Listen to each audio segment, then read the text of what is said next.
কিয়ামতের ওই কঠিন ময়দানে 7 শ্রেণীর ব্যক্তিকে রব্বুল আলামিন তার আরশের নিচে ছায়া দিবেন। তার মধ্যে প্রথম শ্রেণীর ব্যক্তি হলো ইমামুন আদিল, যে ইনসাফের সাথে বিচার করে, যে জাস্টিস সমাজে সার্ভ করে, যে সুশাসন নিশ্চিত করে, ওই ইমামুন আদিল। আদিল শব্দটা বুঝছেন না? ইন্নাল্লাহা ইয়া'মুরু বিল আদল, পাইছেন? আদিল।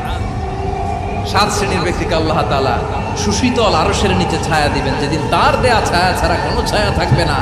এর প্রথম হচ্ছে ইমামুন আদিল, ন্যায়পরায়ণ শাসক। চিল্লায় বলেন সুবহানাল্লাহ। আবার বিশ্বনবী বললেন, ইন্নাল মুকসিতিনা ইনদাল্লাহি আলা মানাবিরা মিন নূর আন ইয়ামিনির রহমান। কিয়ামতের দিন যারা ন্যায় পরায়ণ হিসেবে আল্লাহর সামনে দাঁড়াবে, কিয়ামতের দিন রব্বুল আলামিন তার আরশের ডান দিকে ওই ন্যায় পরায়ণ লোকদের জন্য আরশের ডান দিকে একটা নূরের